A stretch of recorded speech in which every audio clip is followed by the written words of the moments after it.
Yeah, but looking back on that, on our documentary, there's like all old interviews, looking through old footage. It's pissed all the time and smoking and got like pints of lager. Yeah. Even on the telly, just drunk all the time. All the time. First time you came to see me live. In London, you were in a box. It was either Hammersmith and they had boxes or the Albert Hall or something. You came backstage, and we hadn't met before, but you said you were a fan and everything, right? And that was great. I was made up. I thought it was great. Noel Gallagher loves my work. He laughed all the time. Next time he came to another gig, he went, I had to come back. He said, I didn't remember a thing. He said, I was off my head. Pissed. So he's being all nice to us, thinking, it doesn't count. Didn't remember a fucking thing.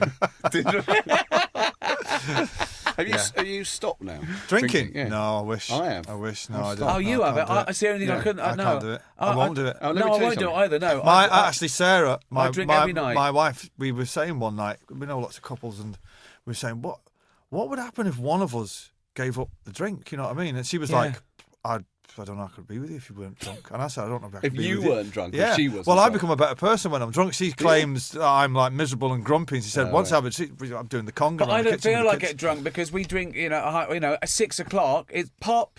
Right, every night we sit there, right, have a couple of glasses, then have a glass of wine, then sit on the telly and we drink wine, and we're not drunk. Yeah. You know what I mean? We don't feel. Why did you pack it in? Because this is what I wanted to tell you is that I just decided one day. You know what? I don't really like the taste. I've never really liked the taste. And as I get older, I used to quite enjoy being drunk. But as I got older, the window of time between being pleasantly drunk and thinking I've got a headache, I feel sick, whatever, has changed. I'm like feeling hungover halfway through my first drink now. So I just thought, I'm not enjoying it anymore. I'm going to stop drinking. But I never had a problem with drink. But you tell people you don't drink, and they assume, fucking hell, he's wet the bed for years and years and years. He's been to 12. So, in fact, I saw you at Russell Brown's wedding, didn't I? So, literally, I remember I left you on top of that boat to go and get like a. My son, but just by the way, my son was fascinated with your son, the length of your son's hair. Yeah. Well, he was like, look at the length of his hair. He's got very long hair. But I worry sometimes that, although you said he should be in a band, which was good, is that I mentioned that to someone else, and someone said, Hanson. I thought, no, he's cool. He looks cool. But anyway, I left you and I went to get a drink of like water or something from the bar, and a bloke said to me, "Oh, are you having a beer?" He was just standing there, wanted to talk to me, and I went, "No, I've stopped drinking." And then he immediately started doing the thing that people do, right? So what people do when I tell them that I'm not drinking or whatever, I don't drink. They normally go into a big thing about, like, I met Gillian Anderson, for example, who's had a lot of issues with drink, and she launched into, like, what was it, 12-step? How did you deal with it? Did you have therapy? Blah, blah, blah. I had therapy for years, but then I relapsed.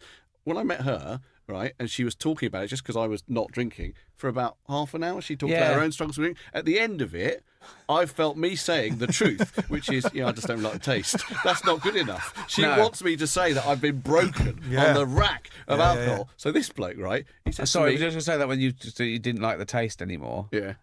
That's what you said about cock as well. You've been thinking about it for some time, and I'm glad you got that joke in. Yes, that is what I said about cock, but I relapsed, as you know, soon after the Babushka song. Anyway, so this bloke says to me, "So you having a beer?" I said, "No, I've stopped drinking." And he does a whole thing about, "Oh, well done, mate. That's brilliant. How long's it been?" I said, "I don't know, a few months." He said, "Fantastic. Good on you." And I couldn't be bothered. So I just went, "Thank you," in a really kind of really sincere way. Yeah, it's been great. I thought, I drink. I was sober for 18 years. Were you? Yeah, first 18 years. I didn't know. Oh, right.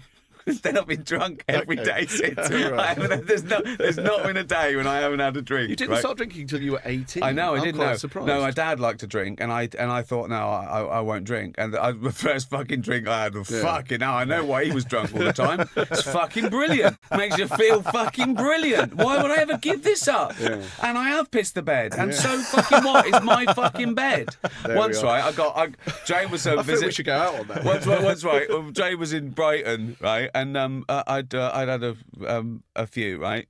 I just went to the pub with my mate, Nick, right, and it was Guinness, right, and I had 6 pints Guinness, right, and I woke up and I fucking out, and the first time I'd pissed the bed. I'd never happened before, right.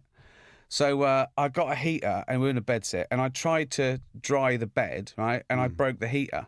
So I thought, I got to confess. I went up to Jay and said, right, I pissed the bed and I broke the heater. I just thought, early on in your relationship. Survived that. Yeah. Frank Skinner tells a story. This is a Frank Skinner joke, but a long time ago he used to have this in his set, but it's a true story about how he went on he had a one-night stand, and he'd got drunk, and got into bed with this woman. In the morning, he wakes up, she's still asleep, and he's pissed the bed really, really badly. Thinks, what the fuck, I don't know what to do. So he wakes her up and he says, listen, I've got to tell you something. You've pissed the bed. Right. First time I stayed with Jane at her parents, it was early days. Like we've been going out for about a year, right? And we went back to her parents' house, and then her parents were out or away. So we were in their, in their bed. We were staying in their place, right? And we went to a party, and I got pissed. And apparently at the party, I was lying on the dance floor trying to trip people over, right? So that was good. So we went back, right? Went to bed. I got up in the middle of the night, not knowing where I was, walked round the bed thinking I was in the toilet, and started pissing, right? That was quite a lot, I think. Yeah, and I started pissing, right? Jane goes, Ricky! And I went, oh, bloody waking me up.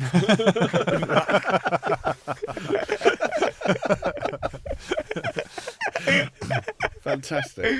Yeah. So, yeah. Have you pissed a lot of beds then? No. I think that is the 2 times. No, that is the 2 times. I'm not going to comment on And that. I have never. That's keeping his mystique, you see. Shat myself.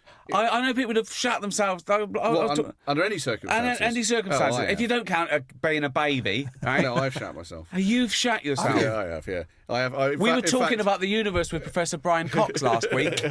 Right.